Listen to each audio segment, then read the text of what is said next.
Yeah, Iceberg TV. We live. It's the education edition. Back to school, you know. Back to school. Talking with one of my special guests. He's in the building. B Walker in the building. What's up? Iceberg TV, done now. We're here early, y'all. We waiting for the live to get lit. Got some back to school questions. It's getting crazy. Okay. What up? We're here. You know what I'm saying? We're about to start the live. Sharing the live.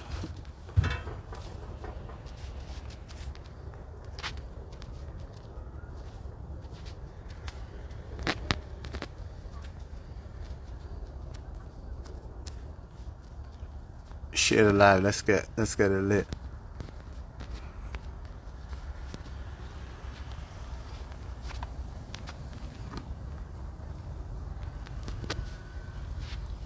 Can't really share too much on there.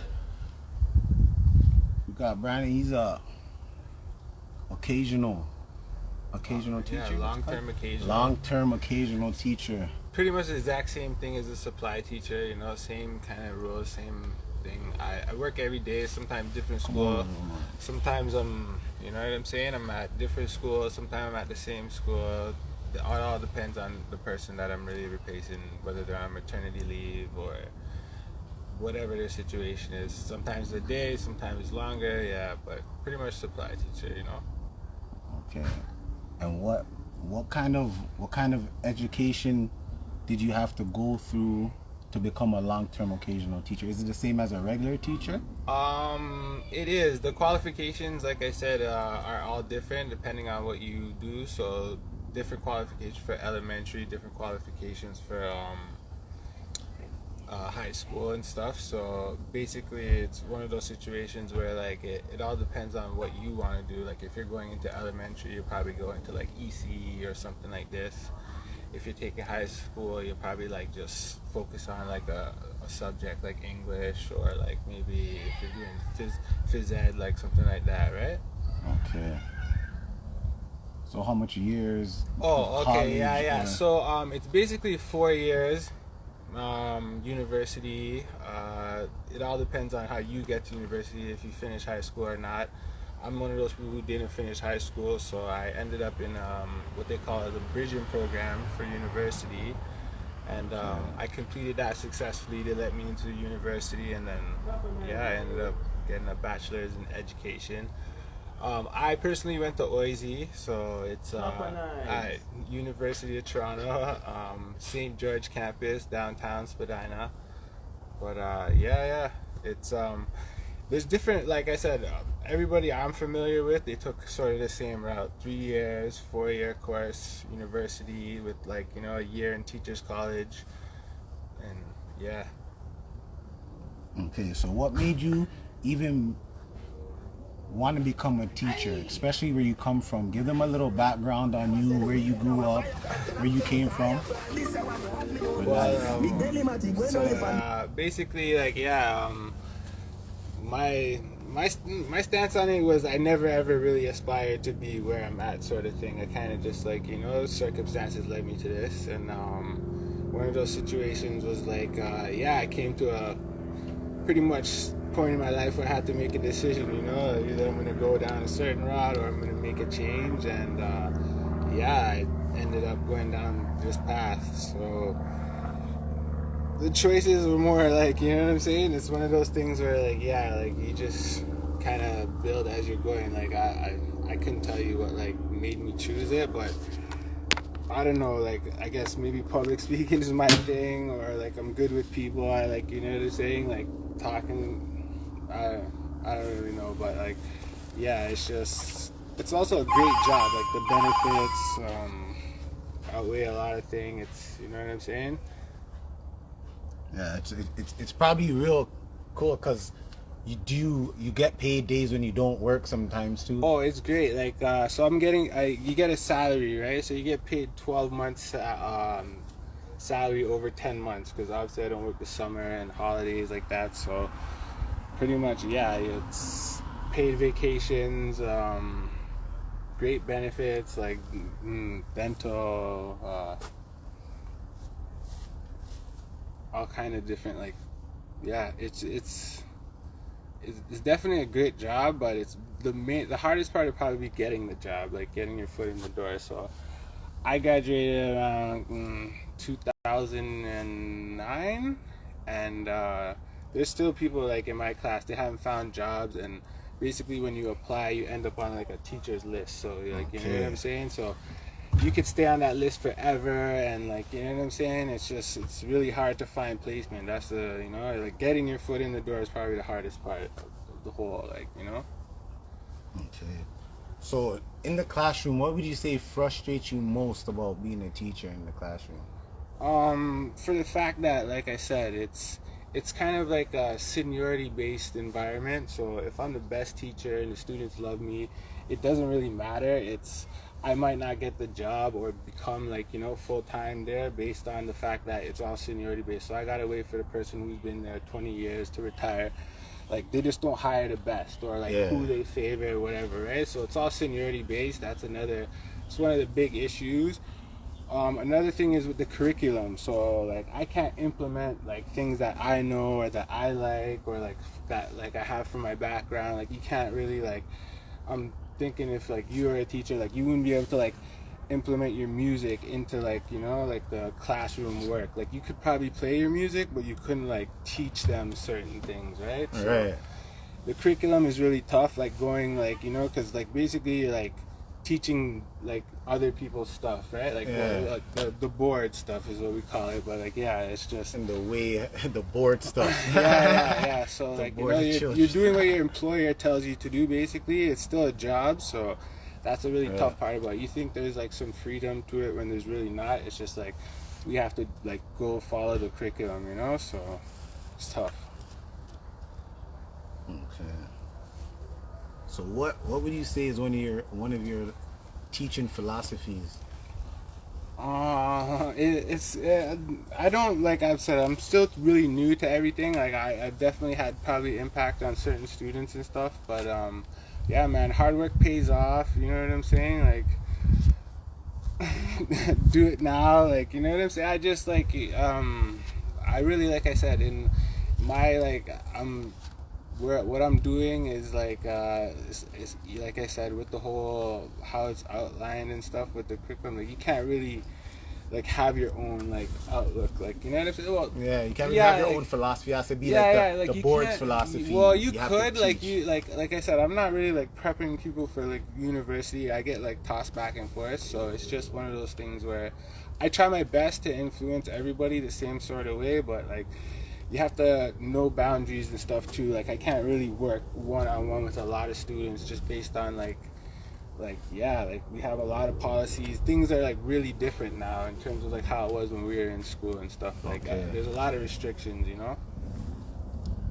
So you said, you mentioned university. So you've been long term or at a university, and at, like, what's the youngest and the highest grades you've taught?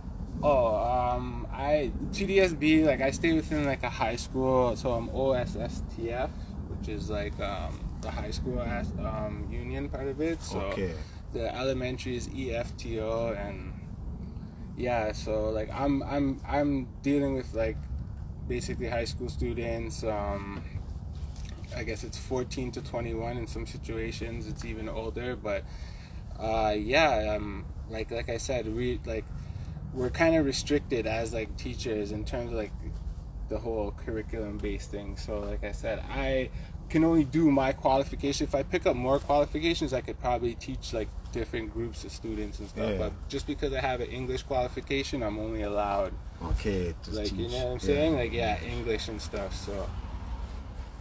So how do you think COVID is gonna affect all this going, especially because all those students are over the age? They want to give everybody the vaccine. Like, it's really tough. So for elementary teachers, there's no, like, they can't vaccinate kids who are 12 and under, right? So they're having a real tough time with coming back to work, and a lot of the parents who have kids who are 12 and under, they they rather keep their kids home based on like what's going on like with the virus and stuff Yeah. and stuff like that. So they prefer remote, even though like some teachers have to go into the buildings and use the school to teach remote. There, it's just one of those things where it's most likely going to stay remote due to the fact that it's leaning in that direction because, like I said, the enrollment's low. Like people are afraid still. It's like really tough with the virus and stuff. You know, I'm gonna probably have to turn this light on. It's all good. Don't worry. So what would you say are the pros and the cons of what do you mention, remote learning? The pros of it are the fact that like they have access. You know what I'm saying? Like they like can turn on a laptop. Like, you know what I'm saying? If they are focused, like definitely learn something. The cons of it are just exactly that too, right? Like they're not able, like group work in a sense suffers. Like, you know, when it comes to group work, it's hard for them to like actually like when they're together, it's hard for them to work. Much less when they're on computers. Like it's like really tough. So they for, do like, still do group work on computers. No. Group work is definitely there, but they struggle with that. And like one person is still pull most of the weight, and like you know, people are just it's really tough, right? I didn't even know that they actually still do group work. And Yeah. So how do they do a group project with like it four of them? Definitely suffers in that aspect. When it comes to remote learning, like the group work part of it definitely takes a hit. But like I said, in like when they first implemented, they were kind of like you know, like easygoing, saying that like most people won't fail, or like, you know what I'm saying, like we won't really fail most people due to like it's like a new process, you know. But like this year, it's probably going to be more tougher, and like I said, the kids are the one who suffers, right? It's really hard, like, you know what I'm saying? Yeah, man, it must be, because like for my kids, it's even worse because they're younger, you know what I'm saying? High school kids, they're like, they can communicate over line easy, create a little group chat and get in communication with each other. But the younger kids, like, they ain't really gonna, you know what I'm saying? They're gonna be like, what's going on? Like, it's crazy. I don't think that remote learning is the best, just for the fact that the one-on-one, like, is not there, like with the teacher and shit like that. Like, teacher's not there to really answer a question properly. Everything like is like so away, and like I hate it, but I don't want my kids to get the vaccine. So I'm in a place where it's like, do I send my kids to school? I want my kids to be social, you know what I'm saying? And have friends, and tough, they miss that shit a lot, you know what I'm saying? But it's like, it's a lot, like I said, crazy. There's a lot of groups of parents who feel the same way you do, and it's like tough, right? We're stuck in the middle because we're trying to help everybody too, right? It's just, it's tough times, but hopefully we could all get through it, you know what I'm saying? It's just, and like, so since the pandemic, the average classroom size obviously has gotten smaller. Yeah, definitely shrunken. And like I said, some people have like completely pulled their kids out. Like if they can afford it, they're doing tutoring and so on and so forth. Kids are falling behind. Like I said, like it's not the same kind of, like, you know what I'm saying, like education. It's different. Like, you know, they need that environment. They need like a lot of like other, like, you know what I'm saying, things that come with school, you know, just like you said, social things, and a lot of things are suffering due to the like pandemic. This pandemic, I call it, but it's crazy, man. Do you feel there will be more pressure on teachers because students have been out of the traditional classroom for long when they go back? No, we know it's tough for everybody, even just to get back in the groove after summertime, much less like get into the groove of it online. So like I said, it's not really geared towards like full on, like, you know what I'm saying, like you just jump back. Easier load. They're scaling it back in a certain sense. So like they're trying to work with everybody, and like it's tough to even do certain things remotely, right? Like some people are just, most teachers are on point like that. Plus, school isn't to be social, it's to learn. Extracurriculars are where they can get that social friends or reflexes on the weekends. That's kind of true still, but just being in a classroom, I think kids miss a lot. Just being in a classroom, and you're not even that social. You're right, in a classroom, you're not even that social, you know? You're not really talking too much. You're mostly listening to the teacher, taking in information, unless it's like an activity time or something like that. Right. So when it comes to that part, maybe, that's going to change a lot too, because there's going to be less students, might be more interaction with the teacher. It might improve. Kids in school might even get smarter because the classroom sizes are smaller. They have more attention on them because there's less students, but it's still a crazy situation. Yeah. Discussion. So you need to remember, people with the vaccine is not give off COVID. People with the vaccine could give off the virus. So that's why he said, like, a lot of parents want to keep their kids home. They don't know what to do because there's so much controversy with this virus and what's happening and how it's contagious and the dangers of people who got the vaccine now, and they're mandating everybody get the vaccine to go Right. here and there. It's crazy. Like, they might even mandate that for kids at school, but I heard they're not actually making the teachers take the vaccine. Well, that's definitely a lie. They're definitely encouraging all the teachers to get vaccine. They What they'll encourage- do in the long run is, like, you know what I'm saying? What I feel they might do in the long run is, like, question why, like, certain teachers are not getting the vaccine and stuff, like, you know what I'm saying? It's not about, like, if they don't get it, it's just they want to know why you're not getting it, like, and then from they understand that reason, they'll probably go forward with, like, maybe firing you or discipline. I don't know how it's going to work because it's a unionized environment and stuff like that, so it's just a situation where it's on both ends. There's parents who are not vaccinated, there's students, and there's teachers. Like, there's principal, staff. Like, I'm pretty sure there's a lot of people who are not, like, you know what I'm saying, even willing to, like, compromise with the vaccine. But at the same time, how they handle that has yet to, like, you know what I'm saying, be, like, established.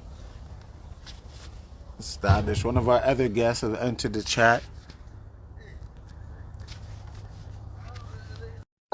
It's just crazy. We're here talking with B Walker, of another guest coming on.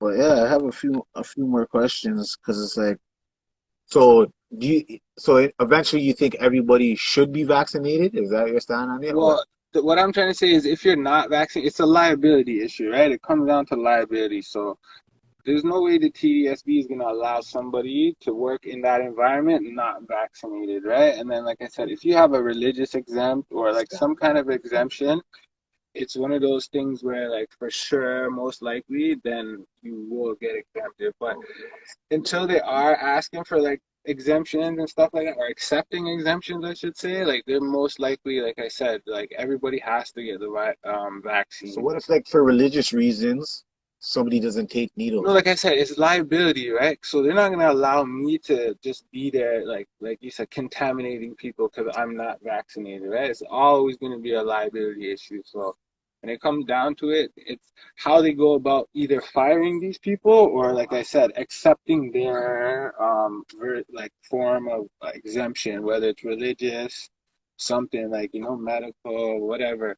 But, like, they have to figure it out, because if they're firing doctors and nurses and stuff, like, they're most likely gonna fire teachers and bus drivers and you name it, right? Like, people of the public, right?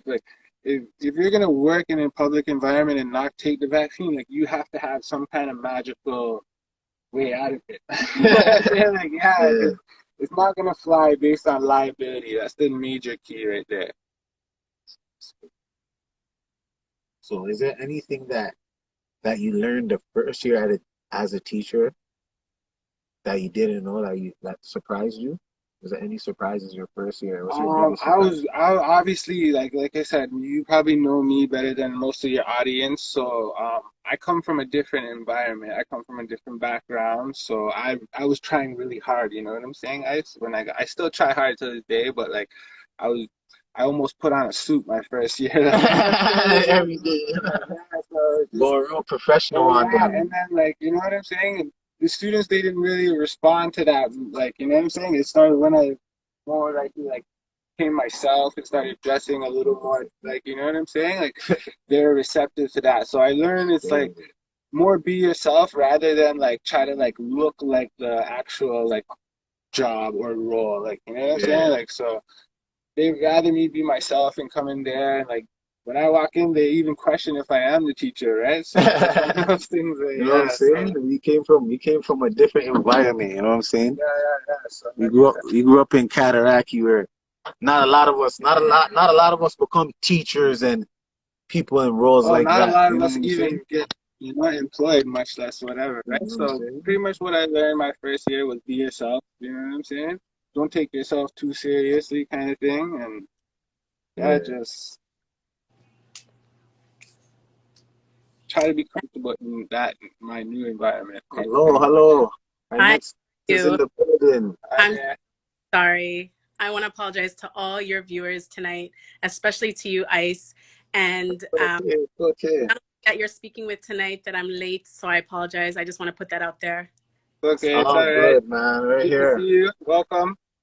Welcome. This is B Walker. He's a long-term occasional teacher. Travis Schoolboy. Been teaching how much years now? About 8 or 9. Yeah, since 2009. And you can introduce yourself. So my name is Wendy LaRose. For those of you that are following this conversation and that have followed me for some time, they know that I'm the founder and the executive director for CTO Child and Youth Education Services, where we do a lot of advocacy work and we support parents, youth, and families that are having challenges in Ontario's public education system. So I would not be your closest friend, B. Walker. Um, but I do advocate for parents because I feel like there's a lot of parents out there that, they have a lot of You guys are challenge. up. They have a lot of challenges in school, but they don't have a voice. And so my organization, particularly myself, because I'm very, very outspoken, I'm there to represent those families that don't have a voice. Okay, so like basically, if parents are having a problem with a teacher, saying a teacher is picking on them, like sometimes you mediate those situations and stuff like that. Correct. And so we'll go into the school and we'll represent those families and we will speak with the principal. We'll speak to the occasional teachers like yourself, B. Walker, and we'll speak to the staff and we'll have a conversation. Well, that's interesting. I never even knew that they had things like that. A lot of parents probably would use that service more if they had it, because a lot of parents don't like dealing with the schools and they feel like they don't have no power. Whatever the school says goes. You know what I'm saying? Like once a principal says something or the teacher, that's how it is, and they have no choice but to send their kid back to school. Mm-hmm. And I think that educators and administrators, they know this. They know that children, when they come into school, they're considered the authoritarian. So they're the ones that have the power in their hands. So it starts with the child. The child goes to school, they have to respect the teachers and all those other staff that are in the education system. And then it's the parents, because by extension, being a mother or a father or an uncle or cousin to that child, you might be going into the school. You'll have to be the one representing that child, whoever that might be, to you, but you are expected to conform as well. So you're expected to listen and follow instruction the same way the child is supposed to. This child is like you're a kid or something. Yeah, that's crazy. So that's a lot. So what do you think about that? No, I'm familiar with them. Like I said, everything falls like pretty much what I was telling you under liability, and we do follow compliance training, and like we're familiar with protocols. Like a lot of things have changed. Like I said, when me and you were in school, in terms of like how you can deal with students and Yeah, things that I have to like report based on like what I see. Like just say, for instance, I see a student come to school like that is suffering from like neglect or abuse or things like this. Like I can't pretend I don't see it. I have like a Judy, obligation to report it. Like, you yeah. know what I'm saying? It's really serious and they take it very serious. And like, in terms of like her job and aspect, just say like, I'm doing parent teacher interviews or whatever. And just for whatever reason, the parent was rowdy or whatever like this, like a lot of the times, like we're not able to like communicate that your child is like behind or whatever, because it's usually a situation where it's like flipped or like, oh, you're holding my kid back and so if there is that kind of block, we do need mediation from both ends. We have people like herself come in, like there's Yeah. other members, like yeah, it's definitely a process. Like everything definitely gets handled in a certain kind of way. Nothing's like sort of swept under the rug or like picked like this anymore. So yeah, it's good. I'm very happy like these resources are there and like that. Like we're not like we love like her. Like You guys are up. yeah, no, we're not like enemies or nothing like this. Like she helps just as much. Like, you know, it's not like a thing where she's like coming after us all the time. But yeah, there is times where definitely she's probably had to, right? So Yeah. it's all necessary, you know, in the grand scheme of things, and like the workplace environment. Like I said, a lot of things have changed. There's a lot of different policies. Even how you say hello to somebody in the morning could be like, you know, miscommunicated and taken the wrong. I swear, Crazy. Yeah, I know, I it's know. very It's sensitive strict, right now, yeah. you know. So yeah, Yeah. yeah, I would agree. And to kind of go back to what you were saying before, with parents hearing that their child is, you know, having a hard time in the classroom, they automatically want to flip on the teachers because they're yeah, really quick yeah. to say, well, you know what, you're not paying attention to my child. And they forget that there's 30 other children in the classroom. And they forget that their child is not the only child in the class that has needs. You know what I mean? So parents, the other part of it is that parents need to have that education. A lot of them, they don't have it. So a lot of the times they come in ignorant, and no fault of their own. It's just that nobody has taught them to navigate the education system. And so it's part of our job to be able to do that for them.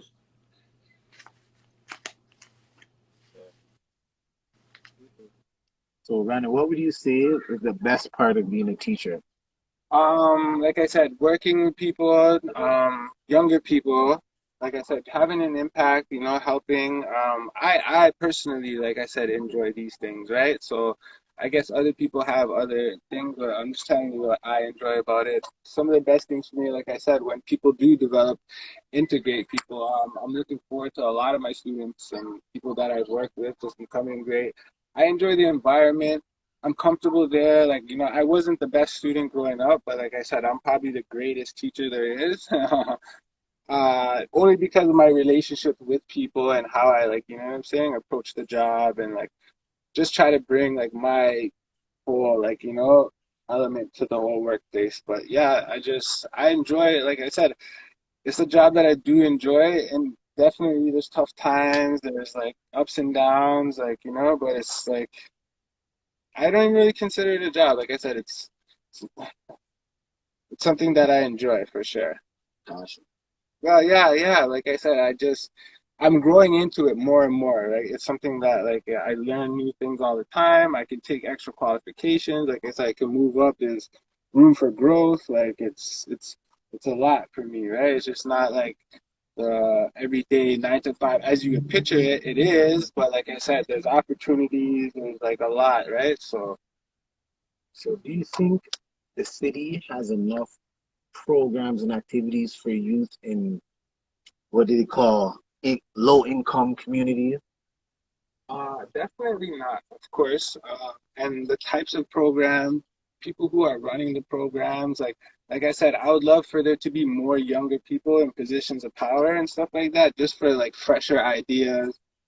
Because like just opening up a gym to me is not enough, right? They seem to think like that's all it takes is let us just open up a few basketball courts, and I gotta be really careful how I say things, but like, yeah, I feel like everybody could do a lot more to be more hands on, and like we all really know what the real issues are, and it's just like, yeah, I feel like a lot more could be done. How about you? What's your take on that? Do you want to read the question, if you don't mind? Because I'm here trying to read the chat. Okay. No, I asked him like what does he think there's enough programs for youth in low income communities? Um, I don't think so. Across the GTA, no, I don't think so. I think in certain communities, there's a handful of organizations or a handful of programs that youth can go to. But then the other part about it is funding, right? When the funding runs out, how long do those programs exist? So that's another issue in itself, because your child could be going to a program that's after school from maybe 3:30 to 6 p.m. or 3:30 to 8 p.m. or whatnot. And then you find out come a year later or 6 months later that they've run out of funding. So that's a whole nother issue in itself. So funding is an issue for sure. And that's why there's not a lot of programs that are, implemented by the government. Yeah. Yeah, man, it's hard. Like a lot of kids, they don't have nothing to do after school. You know what I'm saying? So they like the after school program. I see even my kids' school, for example, in a neighborhood where there's probably like 500 kids. The after school program only probably could accept like 20, 25. So it's like there's a lot of kids that have nothing to do. Even if there's an after school program there, there's not enough staff to have like a good enough program to house enough kids that it can actually keep a lot of these kids out of trouble and not having nothing to do after school. You know what I'm saying? It's crazy. They need to focus more on that. But now with COVID and pandemic, it's going to be even worse, I think. It is. And for me, the biggest thing that I think about is the whole mental health aspect of how that has been impacting children, For youth, sure. and families, adults, because, you know, people right now have changed considerably because they have been home, they've been inside, they haven't been communicating with other people, they have been under lockdown, quarantine, all that. So it has been a huge impact. And because of that, a lot of people have been suffering from mental health issues, which in itself, another thing, it goes back to funding again. Those services are not available.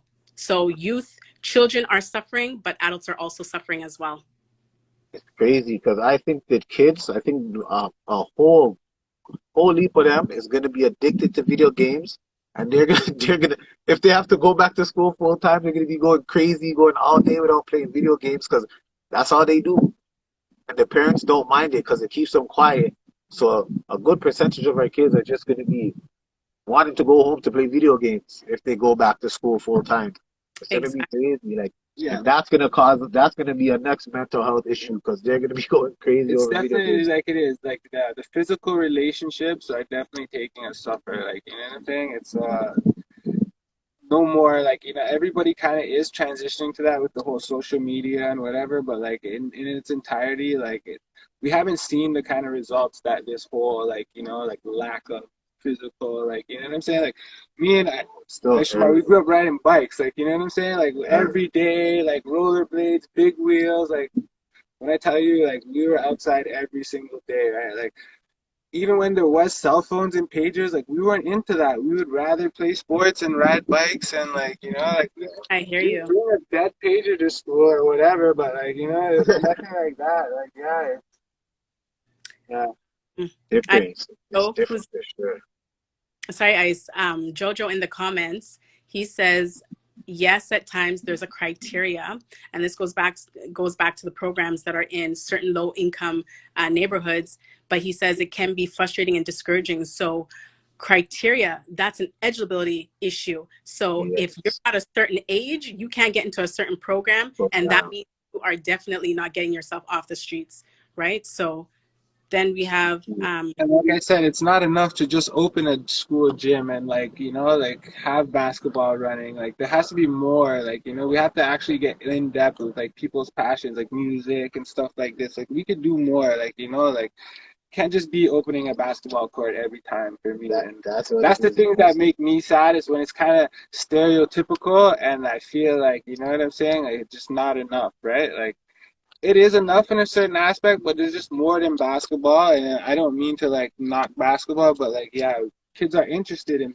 like, if we had the gym set up to where there's all video games, we might get them in there. But like, you know, we can do other things Yeah. too, right? Like it's just, I don't know. I know the times are changing, and like not all the kids are into physical activity like that too, right? So it's just how do we appeal to everybody and like still have the funding and all these things without blowing the budget, and like, you know, even just the staffing requirements for these programs and stuff like this, right? Yeah. I think it comes down to what is a priority, right? We have a whole bunch of needs in the city, right? But what is Oh, a priority? priority, Children you know? and youth are are vulnerable, right? We know that we want to teach them. We want them to be able to learn skills so that they can grow up to become a lawyer, doctor, engineer, nurse, whatever that might be. But it starts with youth. So to know that youth are not getting the services that they need, mental health services, they're not getting the programs that they need, this is disturbing. This is disturbing because they are our most vulnerable. When they should be first. They should be first on the list. We should have way more funding for the youth and things like that. But like, I don't know. I think our government sucks. Who you voting for? You- It's not yeah, true though. I'll tell you that. yo, it's like everything's crazy. Like Everything's crazy. The world's going a different way. But it's like we just grew up in a place where it's like so community, you know what I'm saying? It was so community orientated and like everybody knew each other. You know what I'm saying? It's like it's crazy. Like it was so crazy that like most of the stuff like his mom and my mom knew each other before we were born type shit where like our community was like so close growing up. And now it's like these kids don't even really know their neighbor. Like they're inside too much. Like you know what I'm Yeah. saying? And it's like different. Like that community feeling and vibe is not around no more. Like it's crazy. It's crazy to see because like we grew up with that and that helped us. You know what I'm saying? That helped us. This guy went from being out on a block where they thought like we weren't gonna live to see past 30. We would probably be dead in jail, but you know what I'm saying? He's a teacher. I'm doing my music. Like we found a way out. You know what I'm saying? Not a lot of people, you know what I'm saying? Not a lot of people found a way out. And these kids, it's just like, what are they gonna do? This world is like vaccine, this now, everything. Like it's crazy. And then Hmm. the kids are just there suffering. Are they gonna be back in school? How long are they gonna be back at school? Are we gonna go on another lockdown? That's what the kids want to know. Like, does it even make sense to go back to school? Because this is gonna lock down again. Are we gonna not be in school? Like, kids are just like not for this right now. So, this Well, is crazy.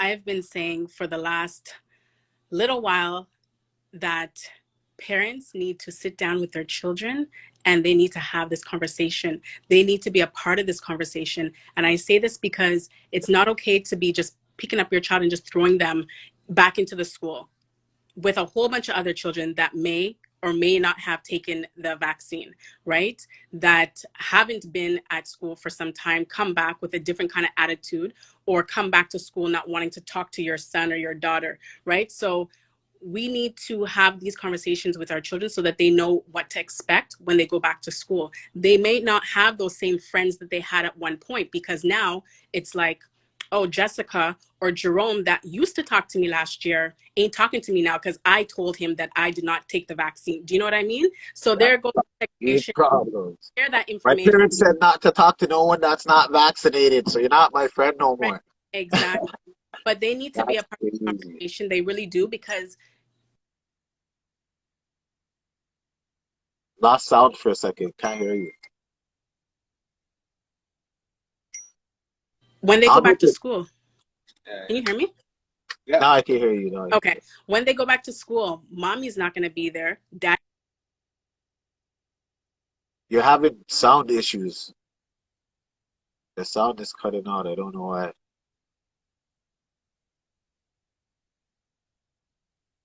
Someone's calling you or something. Can't hear you.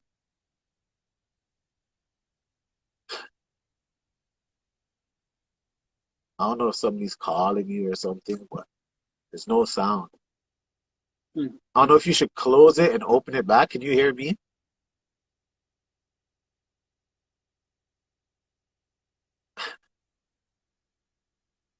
Maybe exit and come back.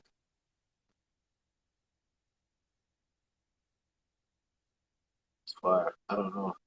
We lost their sound. I don't even know if you guys can hear me. Can you guys hear me? Oh, you got a call. It probably knocked out the sound. You can't hear me? Yeah. Yeah, come off and come back. Yeah.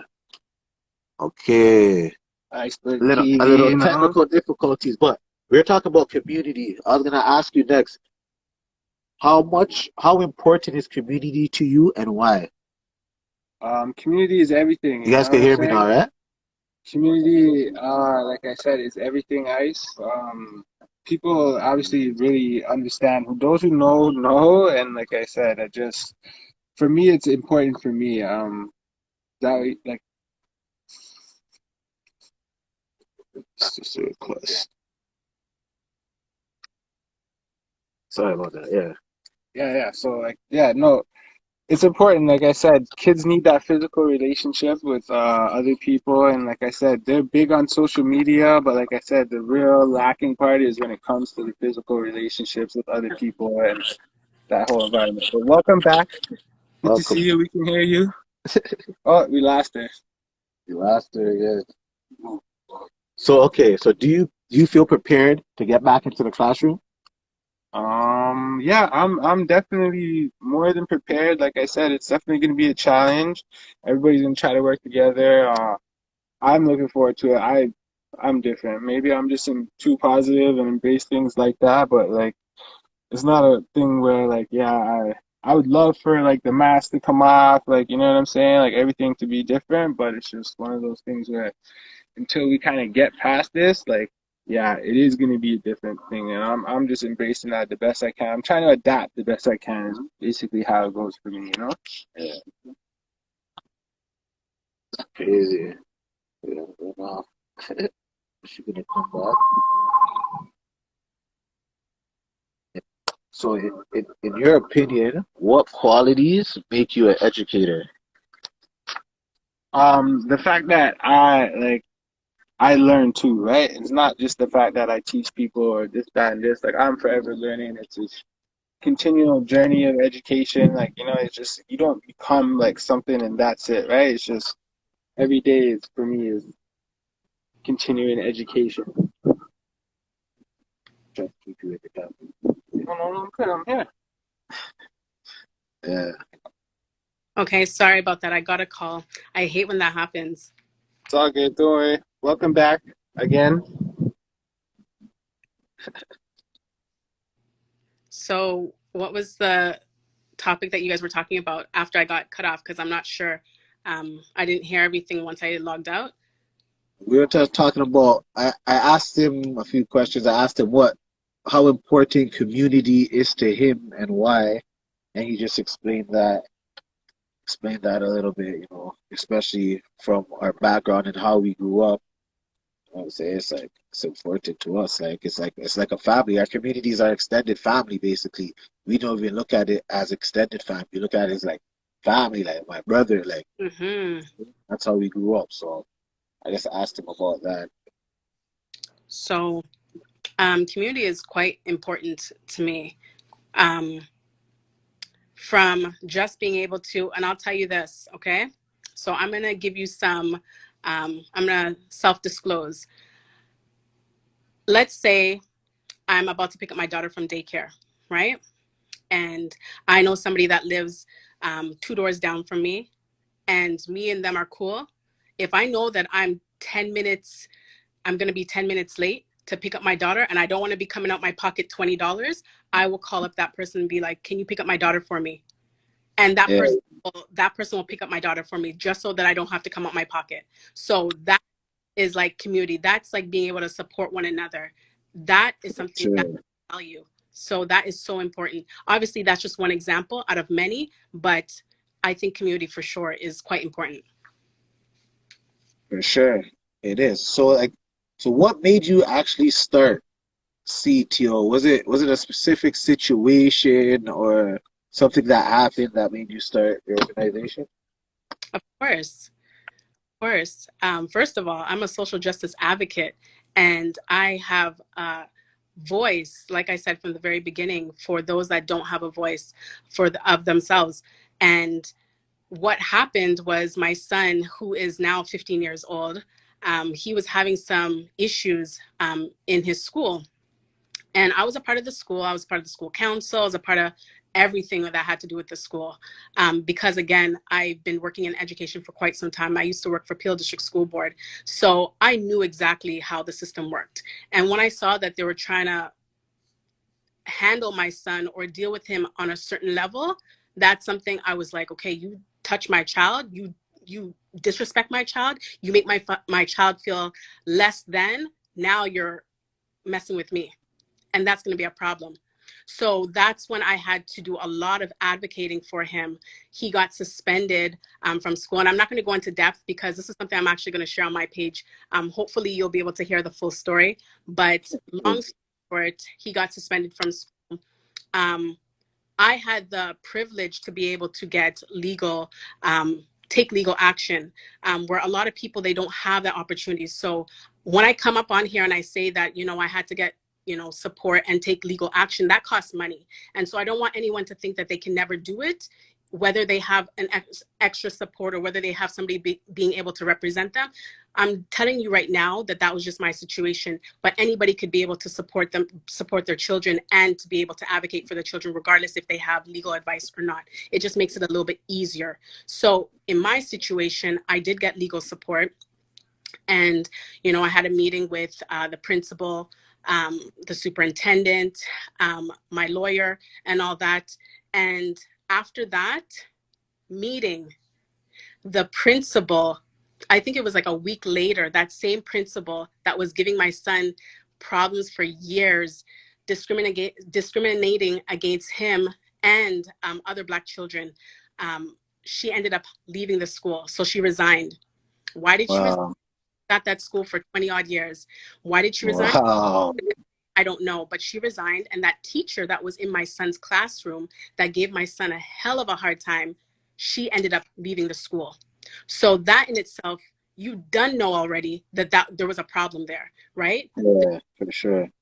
So connected to him at that school, and were a part of impacting, having a negative impact on my child's education, are the two people that are no longer at that school. He's done, like, he left that school from time, but I mean, like, that was just.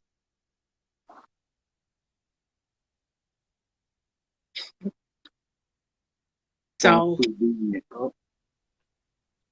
yeah, long story. It really is a long story. So I'd be taking up your whole page right now, talking about it, but I will share that on my page at some point.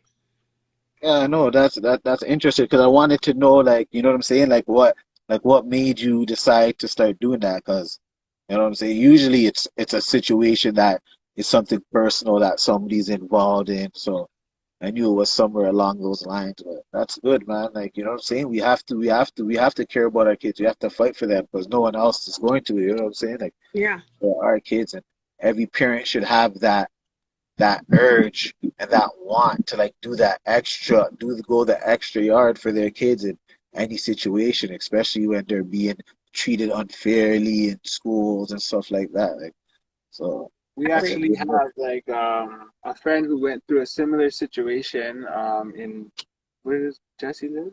Kitchener? Kitchener, So yes. one of my friends, his daughter drew a weapon at school, and the school sent the task force to his house, raided his house, kicked the door, everything, because his I think 4 or 5 year old daughter drew a weapon and said that her dad kills monsters or something like that. They took like a 5 year old statement credible and presumed that he had a weapon at his house. Arrested him, brought him to the station. Long story short, it was like they didn't apologize. He went on to, like, later on, like yourself, like advocate for other people or make sure it doesn't happen. And yeah, Yeah, these situations usually develop into these sort of things, right? So yeah. I think he started a little thing out there too.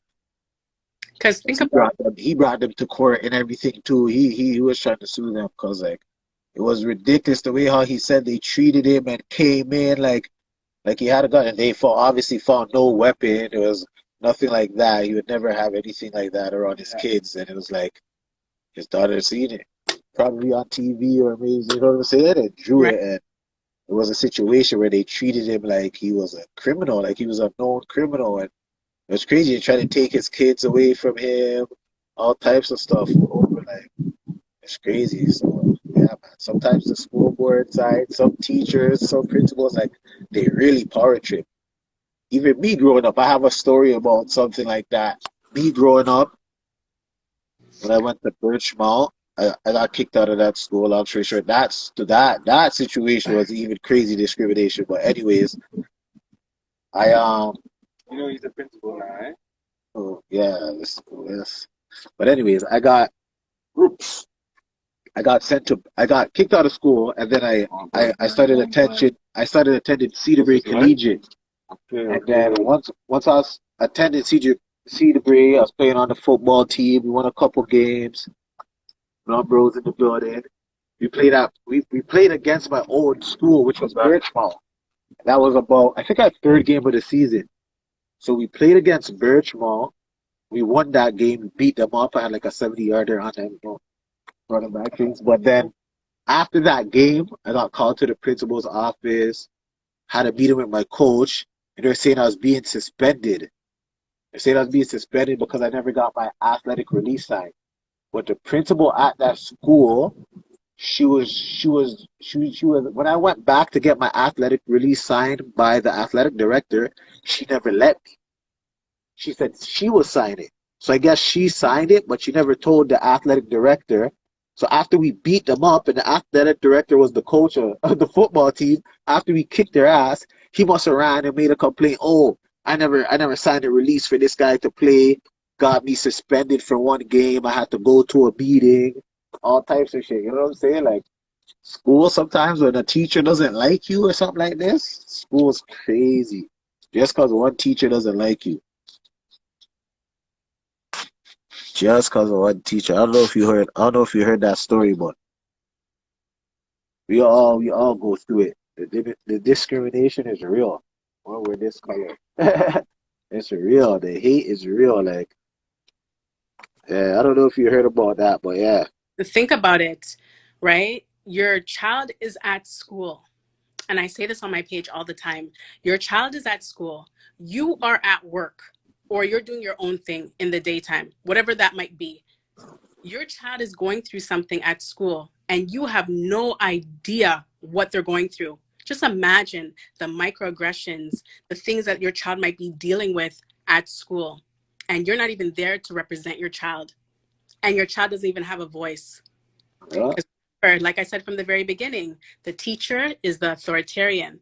The child is supposed to be the one that's supposed to listen, conform, follow instructions. Remember, when you were sent to school when you were younger, your mom said, just for sake of trying to explain the story, if your mom was calling you Ice, she'd be like, Ice, you better go to school. You better make sure that you listen, because if you For don't, you're sure. good beaten when you come home. Or For sure. something will be up, So imagine that you go to school, there's something going on, and you're there afraid to even speak up and say to the teacher, I don't like what you just did, or you didn't give me a chance to answer the question, or you didn't allow me to play with the other kids. You know what I mean? So your child is in that environment, dealing with all those microaggressions, dealing with all that negative energy by themselves. That's Yeah, the problem. big problem. That's why these kids always lash out at times, because they can't take it anymore. Like, they're frustrated. They don't know what to do. They don't know if they tell their parents, and their parents gonna get mad at them. That's what they think. The parents are gonna get mad at them because it's something they're saying against the teacher. But if the teacher is wrong, the teacher is wrong. Some kids just have a hard time. Some kids just have a hard time expressing themselves and being honest and open about what's going on, because the main thing they think is they're going to get in trouble. Exactly. Like, let me tell you this, okay? Let me tell you this. When my son was dealing with stuff at school, right? And I used to get emails, phone calls, this and that. I honestly did not believe my son at first, because I was like, I know how boys are. I work in the education system. I know how these kids are at school. And I used to believe the teachers, because I was one working in the school as well. So I knew exactly what the teachers were going through. So because I was kind of like on their side of the team, I never had that understanding of what God was going through. And then one day it occurred to me when my son and we had spoken, and he said to me, he's like, Mom, thank you so much for having my back. And I was like, it was just out of the blue. We're going to the grocery store, and I was like, what do you mean? He's like, thank you so much for believing in me. And at that point, that's when I started believing him. He was saying, thank you so much, because there's sometimes I felt when he was in school, there was sometimes he felt like he didn't want to be here. That, when he told me those words, That's deep. that That's is deep. deep. He was 10 years old at the time, okay? A child's telling you that. You work in the education system, you know all about the things that are happening, how to navigate the system, and your child comes home and tells you that. Yeah. That's Like, going come to on, make you think you know what I differently about things. That's going to mean? So definitely make you think differently there was about things. a lot of things in between that. I'll tell you that much. There's a lot of things in between that. But when he came out of the blue and he said that, I was kind of like, how? Why? Like, I had so many questions. Because I was confused, and I was wondering, why would he feel that way?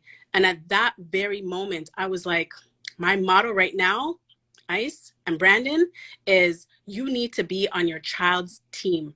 You need to be on your child's team all the time. I don't care in the back of your head. I don't care if your child has been, and I don't want to say bad child, but I don't care if you think that your child is bad. I don't care if your child has said that they hate you, that you're not their mother or father. I don't care what your child has done. You need to be on your child's team. That's Hands, real. period. Sure. On your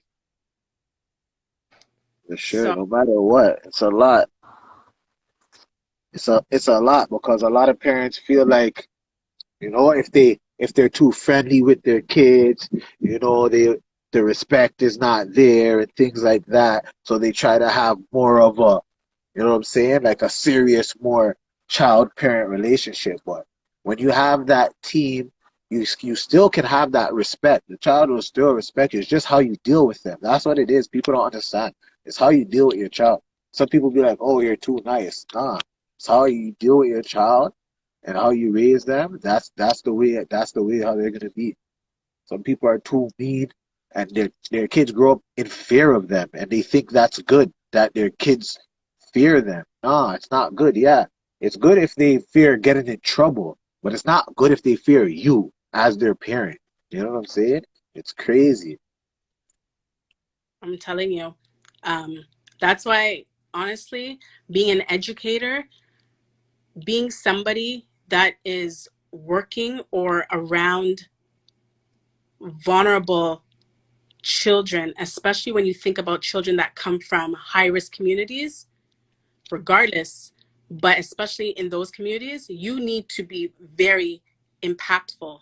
You need to make sure that you have the right intentions when you're working with children. You have to, because you don't know you're impacting that child in so many ways. You know how much, you don't even know the things that ran through my mind when my son told me what he told me. Because I was like, what the hell? Are you serious? Yeah, Son is thinking and feeling that way when I raised him so well and did everything that I possibly can, but it wasn't me. It was somebody in the education system, somebody that's spending time with him for 7 hours for the day, somebody else that is pushing their own beliefs or their own, or they have judgment against my son, judgment towards my son. So no, like I don't, like Brandon, to tell you the truth, I'm sorry that I first, but honestly, I have a bias. I'll tell you right now, I have a bias for teachers that you work. no longer like teachers. You're on their side, not in the ops. You say you say I you're on their side, not in the ops. tell it like it is, and I'm You being are real, op but bro. I have a bias. You will have to win me over for me to be able to be like, okay, I get you. I understand. 100%. Matthew's supposed to check in after 9. I wonder if you ever met Matthew. No, probably not. I'm pretty sure he's a great teacher still. I'm pretty sure that it's all good vibes. But yeah, he I should refuse be he should to work be on pretty in the soon. system. Jojo's saying right here, he refuses to work in the system, He right? refuses to look at his sister, huh? I'm Yeah. But it's like corrupt, right? But that's not just education. That's criminal justice too. That's everywhere. So, um, exactly. But I think like even growing up, you knew the teachers that did their own thing or taught you a little that wasn't on the curriculum, and you know what I'm saying? Those kind of people are still needed. Like, you know what I'm saying, Jojo? Jojos are still needed as teachers out there. You know what I'm saying? Like they need that real person like Brandon, like actually from the streets that went through life and decided, okay, I'm gonna do this, I'm gonna take this path, I'm gonna put my all into it, and yeah, I'm gonna go teach these kids. And yeah, these kids that are in the low income communities like what I grew up with in, I could go to them and talk to them and teach them. You know what I'm saying? Whisper a little one, two to them on the side. Like that's we need those. We need teachers like that. If I never had a few teachers like that, yeah, I probably hate all the teachers too. Because right? most teachers, yeah, you like they're not nice people. You know what I'm saying? But there's always a few, a one, two that you know what I'm saying. Like you'll remember from your childhood. Miss Sharon in Warden, that was the best teacher ever. No, Right? no, for sure, Miss Sharon. Like, That hello. was the best teacher ever. I know Jojo. I know Jojo knows Miss Sharon. She was a man. Like some teachers are good. Man. No, no. Shout out to JoJo. You know what I'm saying? Some are strict and crazy, but yeah, man.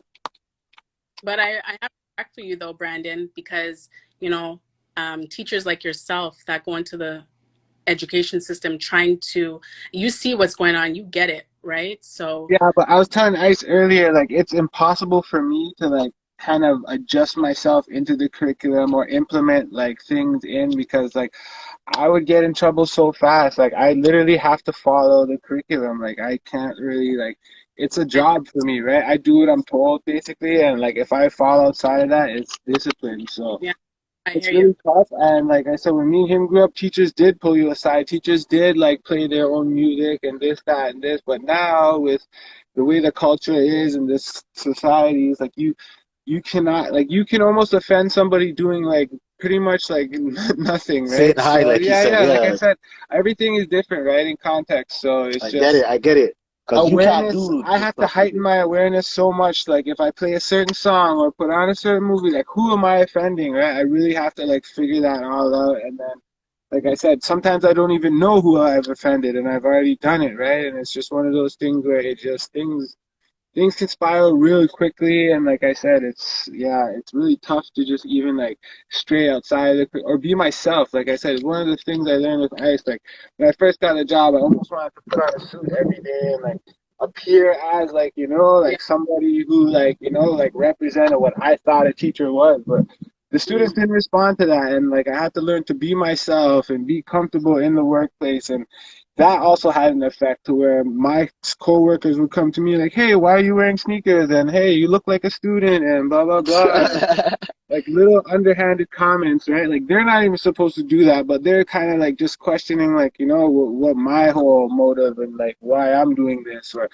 they see how students are responding to me. So I don't know exactly what their whole reasoning for that was, but like I've also yeah, experienced tons of this. And like I said, the whole curriculum and like the rule, not rules, but like policies. And like I said, everything's really tough for everybody on both ends. So I could sense that, you know, um, you have to be very strategic, Yeah, extremely yeah. strategic. Yeah. Our teachers, yeah, back in the days, it was like we wanted to, we were probably more like that. Nowadays, I see it like, I get what you're saying. You play a certain song, a kid's going home. Yeah, the teacher did this. Next thing you know, you're on, well, next thing and you know, you're on the news. things can be Fucking, taken out of context really like fast. yeah. Like, you know, it's like it definitely so I'll tell you a situation that happened to one of my coworkers. You know, I'm really not supposed to, but he ended up showing a photo to a kid on his phone. It wasn't anything like sexual or nothing like this, but it the kid went out in the hallway and said that so and so showed me an inappropriate photo, is what he said. So just in earshot to everybody else and the students and staff, like nobody knows what an inappropriate photo is, right? But what it actually was some sort of meme or whatever it is. But like just the way the kid described it, like nobody knew the context, and it went from like 0 to 100 so fast, just based on like the teacher's not even supposed to be Showing a showing cell this, phone, yeah, his yeah. personal item to the student. But I guess whatever it was, it must have been on his desk, and he's seen it or whatever, and then yeah, the kid went on the hallway and was like, "Yeah, I seen an inappropriate photo on this person." And they're like, "What do you mean inappropriate?" And they're like, "Oh, it had like a middle finger." It wasn't like nothing, like you know, it's just very minor and petty, but it's just how the kid said things, and yeah, it just like I said, things can get really. So you'd say the Oh, education system is more strict than back in the day. I wouldn't say strict, but there's all liabilities, and people know better, and there's like repercussions for everything. Like you know, it's they're not playing games, and like I said, it's there's people like her, and like you know, like, accountability is what they're really trying to like, you know, and Force, yes. because their whole like TDSB's policy is like equality and equity, and like people are trying to hold them to that, so they have to really answer for these things and like accommodate in certain kind of ways. And one of those things are giving people a voice and like chance to like, you know what I'm saying, like express themselves in certain ways without like restriction, and then how that could also offend people. So like I said, That's what it is. we're trying to fit everybody in and include everybody, but at the same time watch out how everything overlaps. And it's a real big, yeah, still learning process for everybody. So Would you say that makes your job easier? like the change in the education system, how they're trying to make things. Are you asking me or Brandon? Do you think that makes your job easier?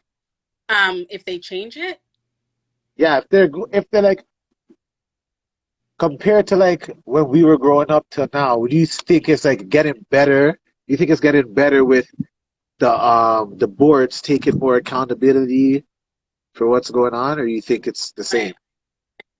it's the same. These are things like it's historical, and anti-black racism, that's a thing, right? That's a big thing. A lot of people, a lot of families, a lot of students are still experiencing that. So what has changed? And that's just one thing Yeah, I'm speaking. that's true. So, In the chat, it said, Jojo said cultural competency is lacking. And that's true because people don't understand. They don't understand. They think that, for example, since I'm talking about the African diaspora, I'll say that, like, um, Black History Month, they think that it's supposed to be celebrated for just that month. Then they think that, oh, let's talk about Harriet Tubman. Let's talk about Malcolm X. They think that that's all that Black history is about. Let's go deeper than that, right? Um, they don't understand. They don't get it. They just, oh, Black History Month is about this. Black History Month is about that. And they think if they put up a 1-2 pictures in their classroom, that that's all about Black history. Oh, they're representing Black history. And then after that month is done, you don't see anything about you don't Black history. hear about Black history. Yep, it's true. It's very true. I always thought that growing up too. I'm just like, and it's always the same thing they teach every year about the same people. Like, yo, that fucking part of the curriculum was right going up. Every year, Black History Month, you learn about the same 10 people, and that was it. That's crazy.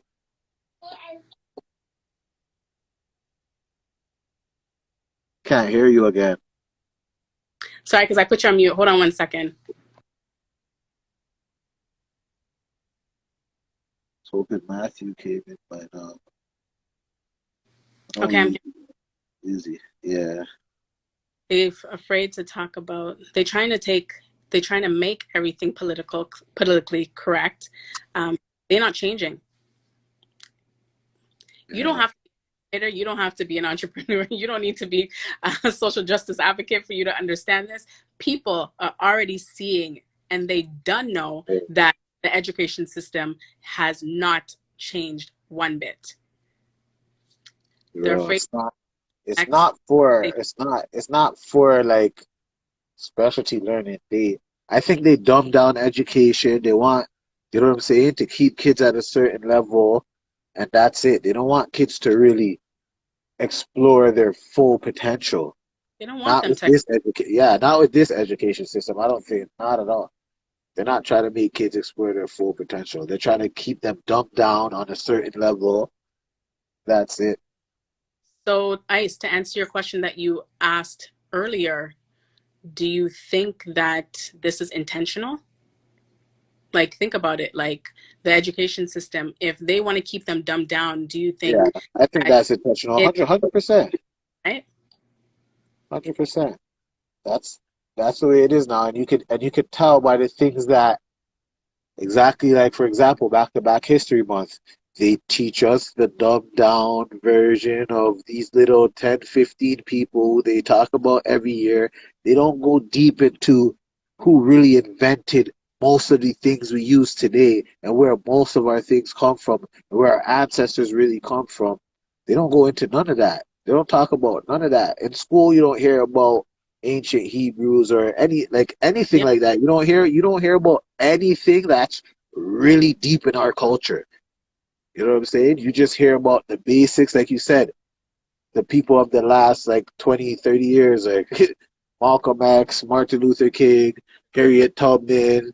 There's just like, you know what I'm saying? That's You're the here. face for them. That's the, yeah. So I totally agree with that. It's definitely purposely done what they're And doing, and that's why I think the education, me personally, I think the education system is whack. I don't even care if my kids go back to school, honestly.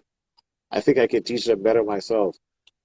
ex- School is a bunch of like, some of the information is needed, but it's a lot of unnecessary information that the kids are getting. They could be Yeah. exploring way more, doing way more with their selves, with their lives, but So society set it up this way to keep us like they're sheep people, like everybody's following, go taking the vaccine, all this stuff. Like it's crazy. That's what they want us to be, like obedient citizens, just like you said with this the principal and the teacher in school. You know what I'm saying? The government's supposed to be the principal, or supposed to be the students listening to what they're saying and stuff like that. But not absolutely. everybody's gonna listen. People gotta wake up someday. It's crazy. King Dixon in the comments said, they schools were made to make factory workers and zombies, not Yeah, individual bosses or inventors. Thank you so it's much. true. That's big facts. That is big facts. They try to dumb it down. So another question I had was, how long has your organized been going? I know you said your son was 9 and now he's 15. What's that? Six No, I years. attend, That's a, but oh, um, that- all good because he was experiencing stuff when he was 9 years old too. But I'm talking about the suspension was grade 10. Sorry, when he was 10. Um, how long my organization has been going for? We've been established for 3 years. okay. Yeah, Yeah. 3 Years and how much families have you think three you've been involved with? years and counting. Let me add that piece in. Uh, 3 years and counting? Yes. Okay. No, because it cut out a little bit. That's why I asked. But yeah, so how much families do you think you've impacted positively in those 3 years?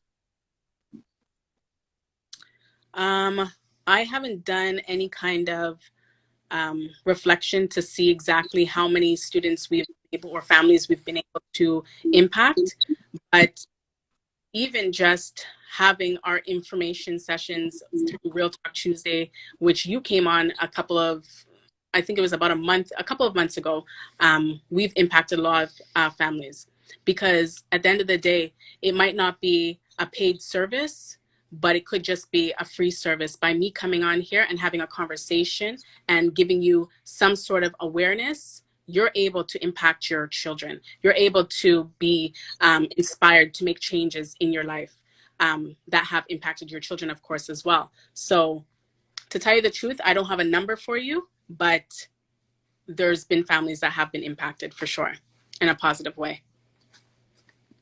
Okay.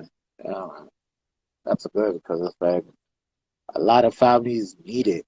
You know what I'm saying? A lot of families, their parents, they don't even know how to communicate. It's like, especially, it's bad when it's like parents that don't speak English because I see the teachers deal with them like foul. Like, you know what I'm saying? When there's that language barrier, it's bad. They really need somebody that could help them, that could mediate for them because they just get treated unfairly because they Yeah. don't really understand what the person's saying. You see them like cringe up when people get loud. Like it's crazy. Like the teachers and principals deal with families that have a language barrier. Crazy. Yeah. When I see it, I stand back and I watch and I observe in disbelief because it saddens me to know that people are being treated that way and they're being taken for a fool as if they don't know better, right? And so I think administrators, they know this, teachers, they know this, right? That there's a language barrier you might not understand. There's so much that they can get away with your child, just like those parents that aren't very active in their child's life. Teachers sense that.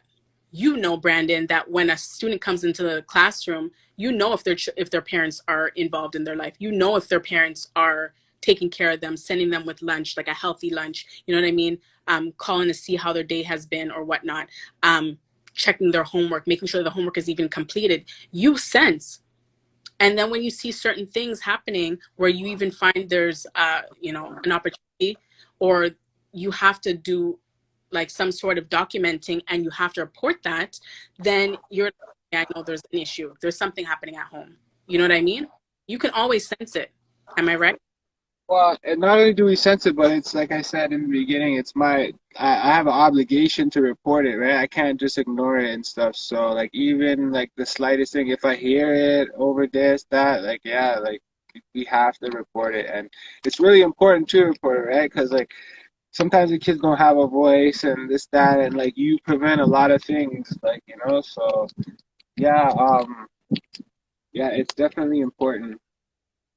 And for parents that are listening right now, it could even be something as small, like you might think to yourself, okay, well, my child isn't really the talkative type, or doesn't really chat too much with the teachers or with the other students. They're quiet. But even if your child is drawing a picture of a belt or a hammer or some sort of thing, Yeah, and the teacher That's sees crazy. that, that teacher has a duty to report. So if you get a phone call, from children's services, don't be surprised because your child wrote something or drew something in their journal. Yeah, that's crazy. collectively, like how I see it, we're like a team, right? So like good teachers, good parents, like you know, everybody's working together. Obviously, they produce good results and good children. Everybody goes through ups and downs. I don't really believe in the whole bad kid thing, so it's just like there's always a way to reach them, and sometimes like they don't understand. Like it's like I have a cheat code or some kind of like magic trick that like there's kids raging and freaking out, and I'm able to calm them down or talk to them or get through to them, right? And it's just based off like I don't even know how I walk in the room or what I do, but like it's a connection that me and the kid already have. Like I didn't establish it, I didn't meet them anywhere, but it's just like they can relate right away, right? So it's just um relationships are important, and like I said, I don't really like label anybody or like nobody's kind of hopeless in my eyes, like you know what I'm saying, like there's always somebody who can definitely get across, or like I could tell you, like there's teachers who impacted our lives, there's teachers who have affected our lives, so it's one of those things Yeah. where yeah, man, it's a team effort. Like parents too, like me and Ice have some of the coolest parents. Like it's just one of those things where it may be about freedoms and responsibilities, but discipline is important. Like all these things are like the levels of discipline I spoke about. Like they shouldn't be afraid of you. They should fear, like causing trouble, like being in trouble. But like yeah, it's all about like it's a learning experience for everybody too, because some parents don't understand, some teachers don't understand, and like I said, we're all in this together. We're trying to help this little person trying to figure out life. Like Exactly. It's it could about even the be an older kids at the person end of the too. day. So That's it's what it's about. definitely the focus should always be kid oriented. Um, Sometimes like yeah, the school boards are too involved or this that things get in the way, and we should all just try to work around that and navigate it for the best sort of like outcome for the children anyways.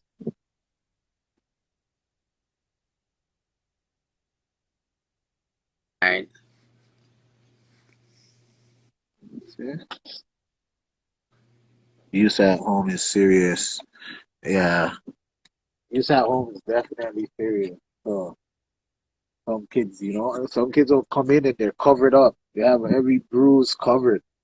You won't even notice for a long time. But I seen it. Even when I was in school, I seen it. Some kids, they're getting bruised up at home, and like the teacher sometimes doesn't see it, and they get blamed sometime in the end if they're like, yeah, the student was there, so that's why they're probably so strict on it now that like anything you hear or see, you have to report it because a lot of kids hide it.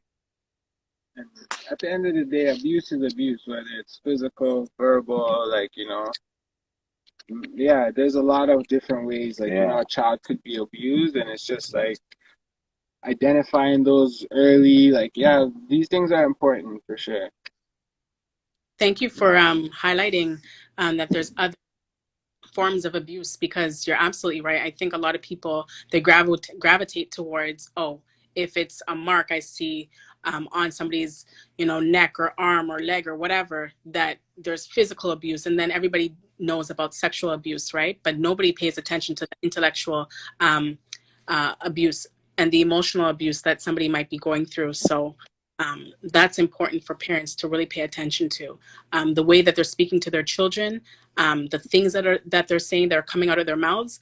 And remember, children, they pick up on this too, right? So depending on if your child is a younger child, they will pick up on the same language and they'll use it back to their friends at school because it's something that's normal at home. And then for those older children, they have a certain way of speaking to their friends and still picking up on the language that you're using at home and using it in their own way towards their friends or whatnot. So it's important for parents to be aware of the language that they're speaking at home and just the way that they're communicating to their children, because that in itself could be a form of psychological abuse. And just yelling at your child and telling your child to go and do something, and just the words that they're coming out of their mouth and the tone, those are all different factors that make up the psychological abuse that a child might be dealing with. So what frustrates you most about dealing with parents in situations and with teachers? What frustrates me actually, you know what frustrates not necessarily about them on an individual basis, so not both of them connected. So I'll tell you about parents and then I'll tell you about teachers. And so I'll start with parents. What frustrates me about parents is, when I've had this conversation with family members where you try to explain to them about what's happening in a certain system. So as we're speaking about the education system, when you're trying to share with them some things or highlight and let them understand certain things that are happening in the education system, they are not open to listening or hearing you out. So it's almost like your experience and the way that you're trying to explain to them is almost like an isolated situation, because now it seems as though, well, Wendy, that might just be your experience. I don't have this kind of issue with my children. I don't understand what you're talking about. And when I try to speak about something that's more broad that people will definitely be able to identify with, so as we speak about anti-Black racism, people still don't get it. But that's what frustrates me the most. When parents they off their understanding of trying to get what you're trying to share with them that would really make a huge positive impact in their life, and of course their children's lives as well. As for teachers, I would say the thing that upsets me the most is the biases that they have. However they grew up, whatever things that they were taught, whatever it is that they value or don't value, you can see it in the classroom in just some of the ways that they teach or they deal with children, or the students, I should say. And I think that a lot of the times, some of those teachers, they don't check their biases. So they come into the classroom, walking into a classroom where they have 90% African Canadian children in the classroom or students in the classroom, and they just don't get it. They don't understand the population that they're servicing, and they don't, like Jojo said earlier, the cultural competency, they don't get it. They don't know what it is that they need to teach. They don't understand how to adapt their curriculum for those students to actually learn and connect to what they're trying to teach. And so one thing that really stands out in my head, growing up, I used to watch, my parents used to play this all the time, but Sister Act. Who watched Sister Act? Everybody watched Sister Act for sure. How was how his way of trying to get those students of hers to learn about music and how to sing, right? She had to get to their level, right? She had to understand them. So I think that with teachers, just their biases, leaving it at the door when they walk into the classroom, they need to be able to put on and be able to teach that class with the way that they know how to the way that they can best understand the information. And it's differently for every in every classroom and it'll look differently for every child. But at the end of the day, you can always see when a teacher puts in time and puts in that effort. You can always tell. Yeah, yeah, you can for sure. You can for sure. And those classes are always the ones that your children will enjoy more. When the teacher actually likes their job, they're actually doing their job and they're passionate about it. Like I was saying to Brandon, it's like his passion to wanna teach kids because what he grew up from, you know what I'm saying, what he came up around, it made him wanna, you know what I'm saying, give back and teach kids. And those are the teachers that, you'll remember. You know what I'm saying? You're not gonna remember the boring teacher that comes in like, yeah, open your textbook to page 27 and read. Yeah, and they go sit down and then they get up and they're like, yeah, they have some questions, hand out some papers, and you know what I'm saying? Those classes are always boring. You're never gonna remember those teachers. Exactly. But it's good. So what would you say is the best part or you enjoy the most about your organization and what you started and what you guys do? Um, I think the best part is being able to help and support families because honestly, when I have helped a family, when I have made an impact on that child's life, that is like literally that touches my heart. That really, like really does. It touches my heart because I've since I was like 19 years old, I've always wanted to work with children and families. And my dad used to always say to me, he'd be like, Wendy, your teacher used to always tell us that when we'd come into the for parent teacher and come into the school that you're smarter than that, like you could do this, you could be a doctor, you could be that, like of course parents have high expectations, right? But Yeah, I wanted to work with children and families. It didn't matter in what capacity. It didn't matter if it was working in a daycare. It didn't matter if it was working in a school. It didn't matter if it was working in a community center. I just enjoy working with children and families, and I love making an impact. And that literally is what lightens up my day when I'm able to do that. Um, my organization, I think that the best part about it is being your own boss, hands down. And I'll say that because you're not dealing with somebody else. And again, goes back to those biases. It goes back to anti-Black racism. It goes back to a whole bunch of different things, right? That you're not having to deal with. I don't have to deal with that. I don't have stress over, like I have other types of stress when it comes to business and being an entrepreneur, which a lot of people who are on here who may understand what I'm talking about, they get it. But to tell you the truth, I don't have to deal with people on that level of like, what time I'm coming in, if I'm working my full 7-hour shift, you know what I mean? If I have to bring my child to work, if I like, you know what I mean? Like I don't have to deal with all that. yeah. It's always good being your own boss, and I don't have to deal with that. not having someone breathe over your back. That's always positive. Trying to So find why you're not coming into work today, and you always have to why you're not coming in, and you're like, oh my goodness, then you have anxiety wondering what your boss gonna say, and if you call in too many times you're wondering if you could keep your job. Like that's just I still work. This organization is my side hustle, and I still work in other organizations, but I know that with having this organization, that's one of the things I don't have to deal with. yeah. So do you feel that the city has enough resources to assist organizations like yours? Resources in what sense?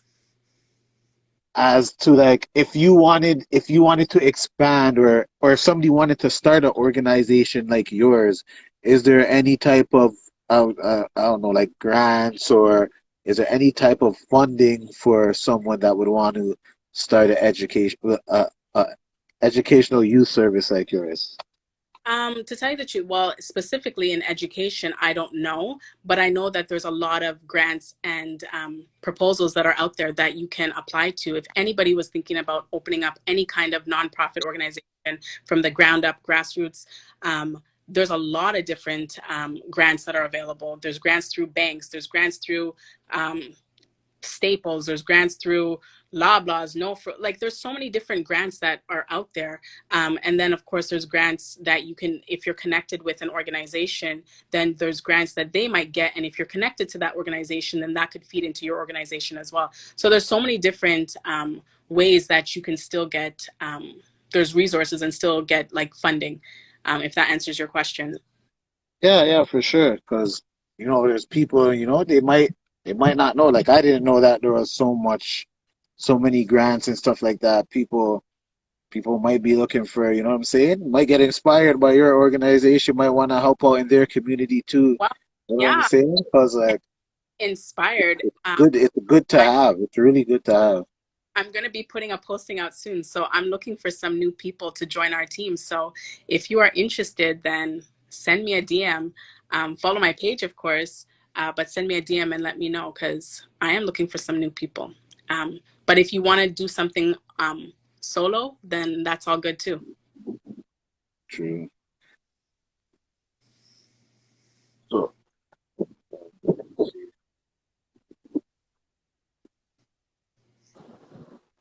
so what would you say is the main goal for your organization this year?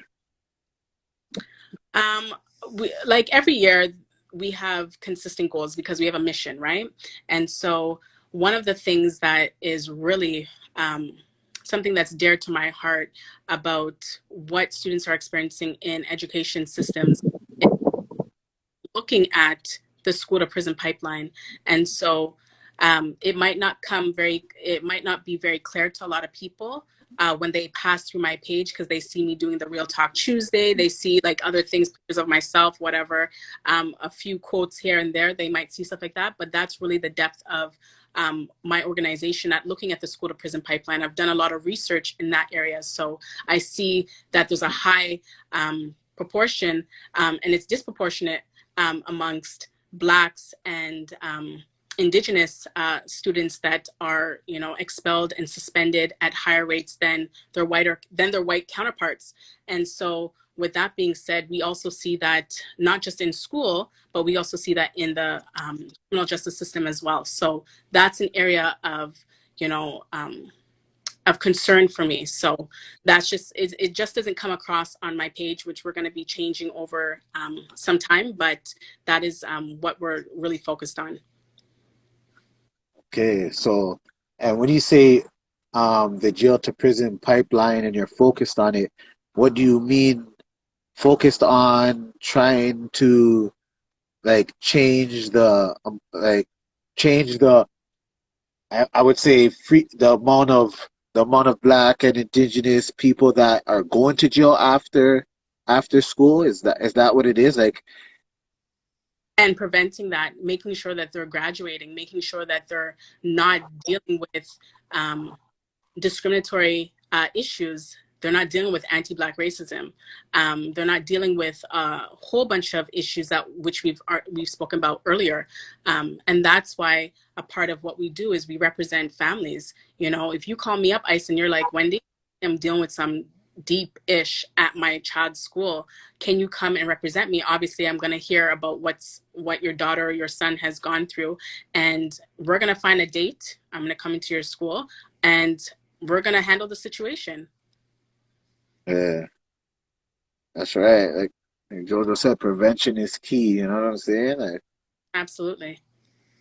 that's good though, because not a lot of people talk about the school to prison pipeline and how there's a lot of, like you said, black and indigenous students that are not graduating. They're not going further in their education after high school, but they're going to prison. You know what I'm saying? And it's like, why is that? How come the rate is so much higher young among the minorities that are than other people? And you know what I'm saying? It's crazy. It's like no one wants to be talking about that, but that's what's affecting a lot of our youth nowadays because they're getting incarcerated. And a lot of people know, like, once you get incarcerated, that becomes a cycle, and it's hard to get out of that cycle, especially when you have no resources.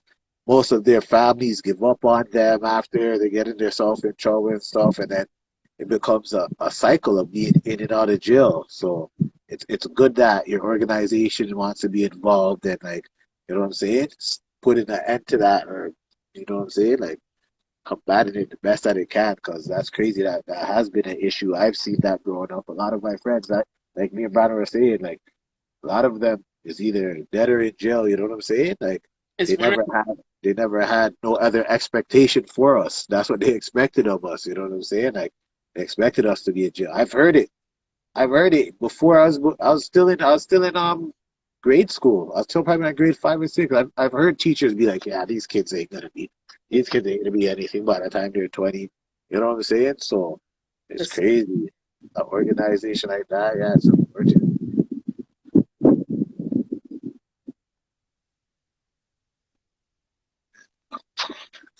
Um, it's really crazy. So does your company have a motto? What's the motto for your company? Um, I shared it earlier. Yeah. um, one of my mottos, I have a couple of them, but one of them is make sure you need to be a member on your child's team. You need Okay. to, Yes. Yes. Yes. you need to. Like there's Yeah. no ands or buts. You need to, right? That's a good one. Still, I never really took that as a model, but that's a good one. Being on their team is important. Because we see who rides for us, right? We see who's our true friends. We see who are our true family members that are there that represent us when, if something goes down, that if you call up X, Y, or Z, who's going to come, right? Whether that be your friends or that if you're getting in trouble at school, if mommy is going to show up or if dad is going to show up, or if Uncle Tom or Uncle Jojo is going to show up, right? But a lot of parents, they look at it as like, well, I want to send my child to school. I want them to listen. The teacher's been complaining, and I want to, make it easier for the teacher. No, you need to make it easier for your child. That's what you need to do. Make it easier for your child, because your child already has so many barriers. Think about it. How many barriers are in a Black child's life, especially a boy? A Black boy's life, barriers. Too much, way too much. Right? So you need to be on your child's team. You're Yeah. to know that if they're going through something at school, they can call you and you'll be at the school in a heartbeat. They'll know that if the teacher, yeah, you might get in trouble. Like, I don't want parents to come across to their children like, oh, I ain't gonna get in trouble because my mom, she's trying to be on my team, so I'm not gonna get. Yeah. Yeah, still lay down the rules that you and the expectations that you have for your children, but at the end of the day, let them know that, listen, I love you, I care about you, I'm gonna be there for you, because if I could do that for my boyfriend or my girlfriend, or I could do that for the people in my workplace, I gotta do that for you, because you're the person that I'm trying to raise. You're the person that came out of my body. You're the person that that is growing up to be somebody. I need to be there for you. So they need to know that you're going to be there, and that's a part of Yeah. trust and a whole bunch of other things which I'm not going to get into, but that's the biggest model. If you ask me, you need to be on your child's team. For sure. Dixon, King Dixon said, "Yeah, we remember. Give us another one." On another one. Okay, it's all good. I'll give you another one. So let's see, what's another one? Well, like, if you were to look, we have a model on our website that says creating a future for children and their families. And so we want to be able to create a future for them, right? That's important. And I think it kind of aligns with everything that I've been saying tonight, right? Creating a future, because like I said earlier, like, it's either these children, your children, our children that are incarcerated, or they're dead. Why is that the case, right? So we want to be able to create a future for them, so that they can live to, have a future, and people to recognize that they have potential, for people to recognize that they're somebody. Yeah. So, in your opinion, what makes a good educator? I know you don't really like teachers anymore, but in your opinion, what makes a good educator? I like teachers. I do. And I know a lot of teachers. And like, I don't think Rashad's on here tonight, but like, he works in TDSB as well. And he knows, like, I talk to a lot of the teachers in the school. And you know, I still do. I just had a meeting with teachers last week. And that was a whole another issue about COVID. But to answer, to answer your question, honestly, I don't hate teachers. It's just that I have a little bit of a bias because I know that a lot of them, they don't leave their biases behind. And it's sad that, you know, the good have to suffer for the bad. You know how they say, like, you know, you might be a good teacher, but, you know, you got to suffer because now everything's a certain way. And Guilty by association. right. Exactly. Um, that's just what it is. But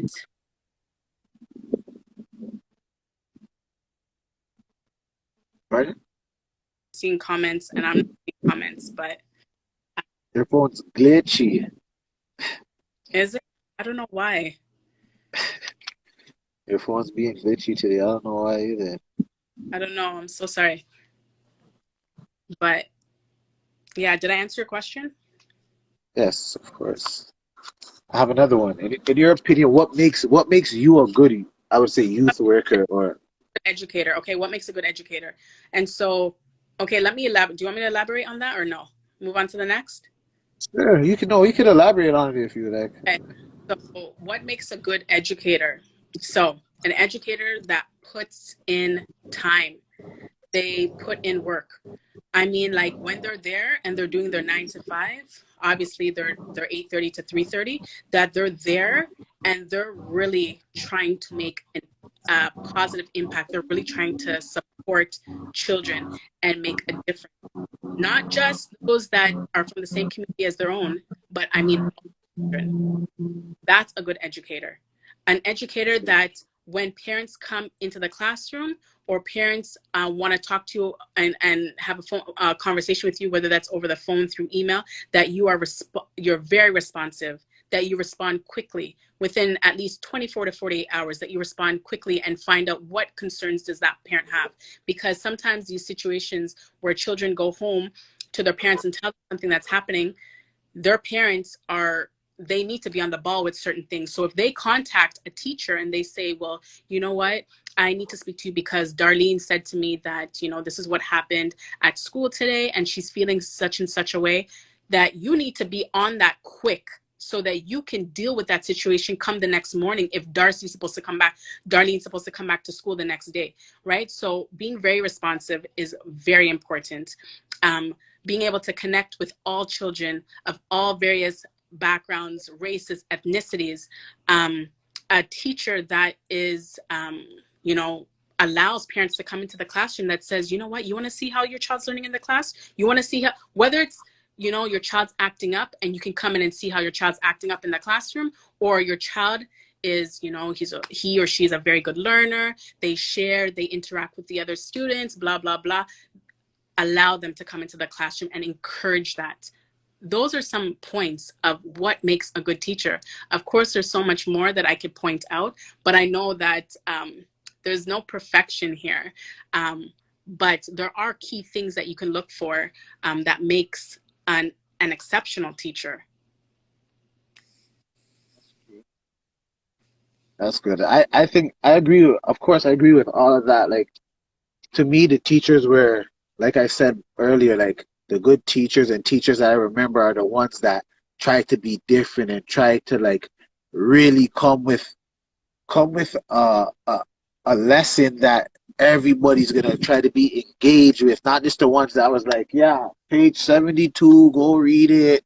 You know what I'm saying? Those teachers are the ones that are whack. Like the good teachers are the one that's like, yeah, they make their lesson. You know, they're passionate. They come to school. They want to do what they came to do, what they're paid to do, basically, is teach students. It's crazy. But in your opinion, what qualities make you a good fit for your job? Some parents need supportive teachers around to give them the confidence that they could come in, to come to them like that. Exactly. I appreciate that comment, Tony. A lot of here to exactly. So to answer your question, Ice. So you want to know what makes me a good fit for my role? Yeah, what qualities you think makes you good to be? I'd say a youth worker. You can say an educational consultant. You Education consultant. can, um, but what makes me a good fit is because I'll take the time to listen and hear a parent or a family. The most important thing is, and if anybody wants to check out my page on my Real Talk Tuesday, one of my lives I did with one of my clients, and her name is Dee. That's her alias name, but her name is Dee. And I interview her, and she talks about what I was able to do for her and her family. And one thing that really, really is important to me is not just hearing the narrative from the parents that might have the concern, why they might have even reached out to me, but the important piece is me being able to talk to that child. I've worked with children and families for over 20 years. And so for me, I always have to take that opportunity to speak to that child and see where they're at. I need to be at their level. I need to hear them out. I need to hear their voice. I need to hear the concerns that are coming from them. I need to hear what bothers them when they go into the classroom. I need to hear about what's frustrating them, why they feel a certain type of way. I need to have a conversation with them. So really, my client is not really the parents. They are, yes, a part of that, because of course they are, those children that do come are usually minors, but it's that child that I need to really hear. I need to hear from that child and what it is that they're experiencing. And so that's what, I would even say that really makes me stand out from the rest, because to tell you the truth, anybody can talk to a child. Anybody could ask a child 1-2 questions and have their questions answered. But you know what the difference is? It's how you do it. And that's how I stand out. Okay, that's good. Yeah, man. Like I said to Brandon, it's always better when someone's passionate about what they're doing. When they're cooking, they say that was cooked with love. You know, that food always tastes better. You know what I'm saying? When somebody's passionate about what they're doing, it's always a better situation. Like, and you know what I'm saying? It feels good. It feels good when you're doing what you love to do and having fun. You know what I'm saying? Like, other than that, it's like, you know, when people are miserable at their jobs, you see them. Eddie, it doesn't matter what kind of establishment it is, whether it's fast food, a school. You know when somebody is having one of those days where they just do not like their job, because you see it written all over their face. It's crazy. And sorry, now that I see Brandon again, one thing that he just made me think, one of the questions that you asked me was, what do I love about my position in my organization? And I'll tell you right now, because I remember what Brandon said earlier, being confined to certain things that you can say or you can't say, or the things that, you know what I mean? You have to be so conscious of how you come across. For me, I grew up in the hood. So for me, I just feel like, and just me, my personality, I wouldn't say my community made me completely who I am, but I think just me and my personality, my character, I'm outspoken. I'm an extrovert. I'm outspoken. So for me, I don't hold back. And so I tell people like it is. And a lot of people, they don't like it. And whether they like it or not, I don't have to think twice. Do you know what I mean? Yeah. I don't have to be confined with, I have to be careful with what I say to one of the principals at the Because school. that's at the ops. I said the child that I work with is my client, so represent 110%. Whereas somebody like Brandon or walking on eggshells. Walking on eggshells. Okay, don't worry. We're good. We're good. Yeah. I really don't. That's true though. No, it's good though. Like, it's true. Like, when you're in a position where you don't have to worry about what's the boss gonna say or what's people gonna think. You know what I'm saying? Like, Exactly. it's crazy. But it's good, man. Anything to end off? Because we're about to wrap it up. 10 minutes. Thank y'all for coming. But what else? I appreciate Ice, putting a positive spin on his Instagram right here, and doing something positive in general, giving other people voices and stuff like that, Shout out to Isebeurgtv. Sure, shout out to everybody that tuned in. I myself don't have social media, so it's actually my first time on Instagram, but you don't know. Iceberg TV always gets the exclusives, man. I told you, man. We always get the exclusives. Yeah. We got the people to show up. I know he had no Instagram. That's why I just said B Walker. You know, there's no at. There's Yeah. no So, at. like I said, But it's my premiere. I'm here to support my brother. You know, he's doing something positive. So, shout out to that and shout everybody out supporting him. JoJo, Wendy. Thank you. Thanks everybody for tuning in. Anything you want to leave the parents with, or leave any students that might have any questions or concerns. For those of you that have a religious background, lean on your faith and make sure that you say a nice prayer for your child that's starting back next week. Make sure that your intentions are pure. Make sure that you're there for your children, not just the first week of school where you're looking and you're sitting close to the phone and you're quick to answer the phone because you want to see what's up, but make sure all year round that you're there for your children, and that they understand, they know that soon as you pick up a phone and soon as their child picks up a phone and calls them, that you're going to be there for them. Friends and family members, that you're going to ride for your own child and be there for them. For sure, exactly. Don't just say it. Mean that shit. Really do it. For real. Love that. Education edition. Anybody have any questions? Follow her, add her up. You know what I'm saying? You get in any situation in your school, your child can't deal with a difficult teacher, she'll help you, man. She'll mediate. So make sure you guys take in the services that she offers. Check out her websites, her Instagram, all her social media. Shout out Joe. You already know. Shout out King Dixon in the building. Bless up everybody in the building. Everybody that came through, man. 2 weeks from now, you know what I'm saying? It's another edition of Iceberg TV. We're going back to the music. Shout out Ishmi. Thanks. Yeah, it was really nice.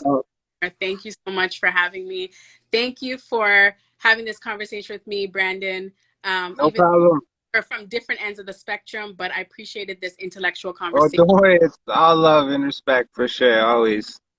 And thank you so much, Ice, for reaching out to me and having me on your live tonight. It was a good one. And although we didn't answer any questions, I'd be open. Hey, if anybody has any questions right now, we have a little more time. Any questions you want to ask?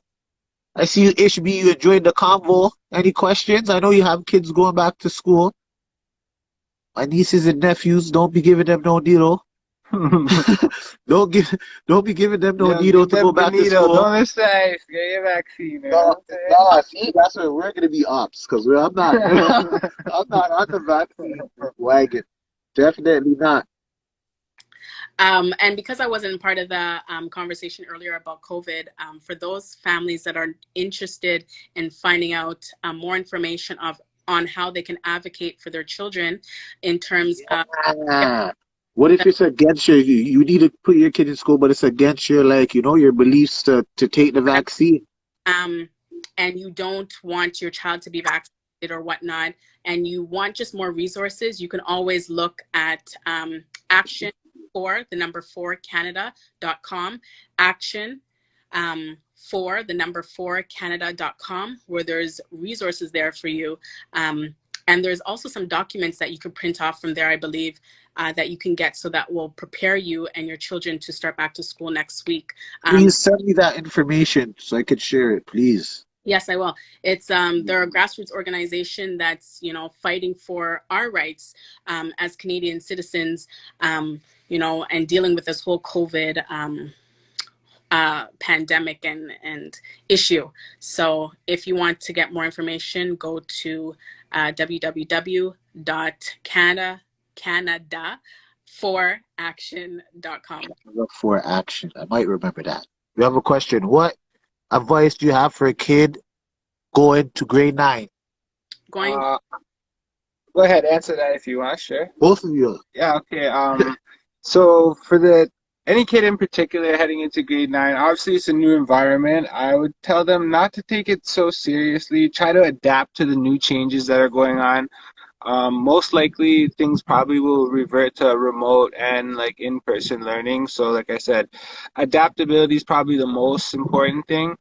Try to have fun. Like, obviously education is important, but like, like develop socially, like, get involved in any other activities, like, you know what I'm saying? Just try to like focus on things that keep you busy, like involved in the school, not just like the whole education aspect, because these things are going to be important going through this pandemic period in time. So like I said, grade nine's a new experience. Just try to adapt.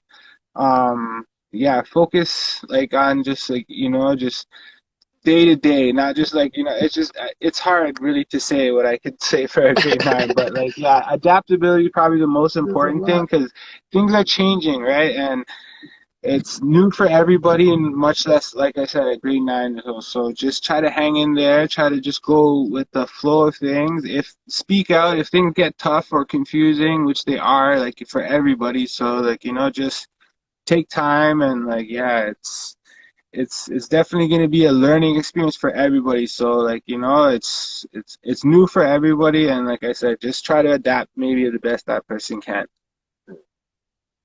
What would you say to a grade nine? I think Brandon said everything. I don't really have to add. I think just what I would say to kind of add to some of the things that he mentioned is um, really try to look at the social aspect, because you have to consider the time that your child has been away from school, right? And having that in person, and then that online learning sort of thing. So I think right now for children that are going to school, regardless if you're going into grade 9 or 10 or grade 8, that you have missed a lot of that social interaction, which is really important. You don't want your child to come to you starting to say that, I'm antisocial, I don't want to go near people, I don't want to talk to no one, and then you start to see different kinds of behavior. So I think it's important for you to really encourage them to make friends in person, because once they make those friendships in person, once they go online, they're like, yep, I already know Derek, yep, I already know Lisa, yep, I already know Kareem. You know what I mean? And so the other part that I would just add is just remind your child that they have a voice, and for them to advocate for themselves, because in grade 9 is when they're expected to be able to speak up for themselves. Parents aren't normally encouraged to kind of speak up for their children, because at that age, it's now they're in high school. So it's like they're expected to be able to, ask for things that they might need on their own. So just encourage that self-advocacy piece for them to be able to speak up when they feel like their needs are not being met at school. Nice, nice. Thanks a lot, man. That's good too. That was a good question. Thanks a lot. I would say like I have a question come up too. Like, so what do you guys think about guidance counselors? Because like as you mentioned, grade nine. I remember, yeah, grade nine we had a guidance counselor. We had like one or two guidance counselors in the whole school. Do you think like they should have more guidance counselors in schools? I think that they need to have the right guidance counselors in school. I think that what they need to look at, they need to have more than one person sitting in that office.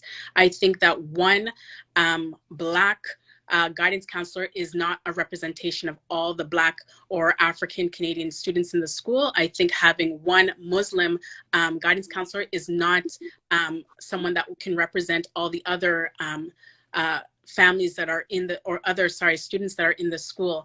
So I think that they need to have more of like a team approach to doing or having that guidance for students in schools. I don't think that that one person is able to connect with all students. And I don't care how much So experience, that's most schools have only one guidance counselor?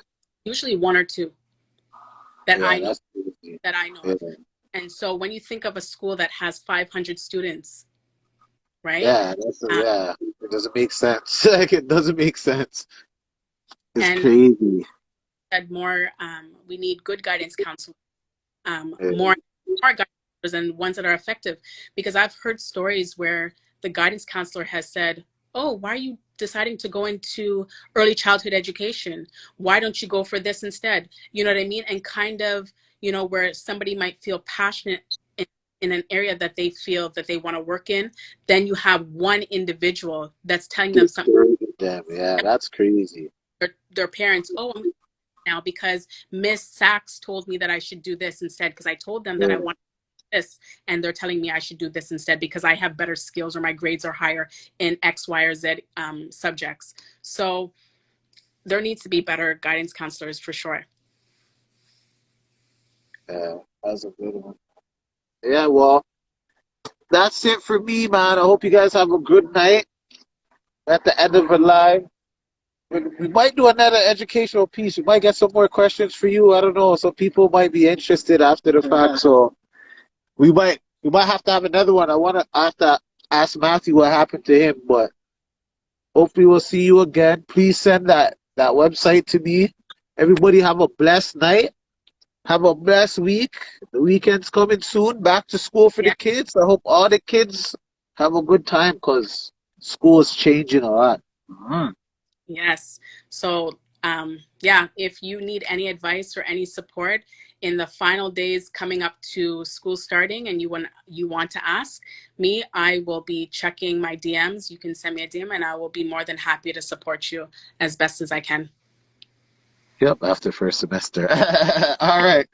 We'll see you after first semester. Take care. Bye, everyone. Iceberg TV live out here.